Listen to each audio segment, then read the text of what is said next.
I'm Pete. And I'm Karin, and we're both here tonight to share the story about our daughter Reagan and how God's work through her has completely transformed our lives. So I guess just to start at the beginning, we met, got married in 2010, and soon after in 2011 found out we were pregnant with our daughter Reagan. She was a happy, healthy little baby.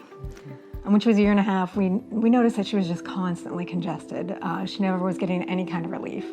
So we took her to an ENT. We went through all the normal checkup, checked the ears, checked the nose. But at the end of the visit, the doctor said, that Reagan had some different features. She had some coarse features. She didn't really look like either one of us. All these different signs that he thought something might be different about her. So he referred us to genetics at Children's Hospital in Columbus, Ohio. We set up an appointment, met with the geneticist. It was about 2 weeks, I believe. We had to wait. Karin receives a call, and it was a confirmation that she had MPS 3A, which is also called Sanfilippo Syndrome. It was a terminal diagnosis. And this was all at that initial appointment. The geneticist basically handed us a few handouts printed off the internet, told us we pretty much now knew more than most medical professionals we'd come into contact with because it's a rare disease, and that we should just take her home and enjoy her while we could. So obviously this was the most devastating news that any parent can get, to walk into a doctor's office and walk out with the diagnosis of your child is not going to survive.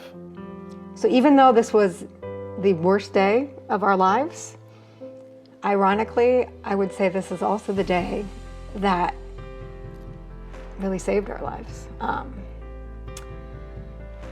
Because we hit rock bottom. We had nowhere else to turn. Every door was being slammed in our face when we were trying to find something that could help Reagan. There was nothing else I could do. Nothing. I tried. So this is where I realized I couldn't control the situation anymore. And it was like a light bulb going off. I was never in control. God is and always has been. And it was that day that I realized I just have to turn this control over to God. I have to completely trust in Him and trust in His plan, not my plan. And I will tell you, a peace and calm came over me that day that I had never felt before. And it completely changed my life, because what's most important is our true home in heaven. And that's where that true hope lies, not a hope in a cure here on earth, but that eternal hope, knowing that we can be forever together with Jesus. Just changed how I looked at everything. And again, that peace and calm is still with me today. Don't get me wrong, there are still many, many tough days. But it just put me at peace that God's got this and He'll get us through it. Sadly, on July 25th, 2021, Reagan did pass away in her sleep at the age of 9, much sooner than we thought. And even though our prayers were not answered the way we wanted them to be, they were answered.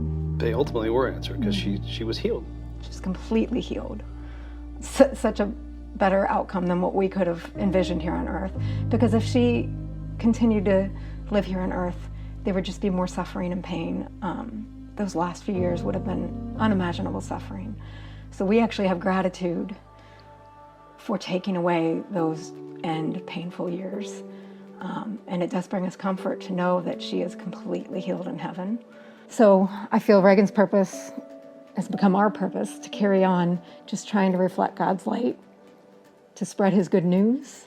Reagan gave us this tremendous gift of increasing our faith 1,000 times over. And so we'd love to try and give that gift to others as well. We've said many times, as hard as we tried to save Reagan's life here on earth, we truly believe she's the one that saved ours. And we can't thank her enough for that.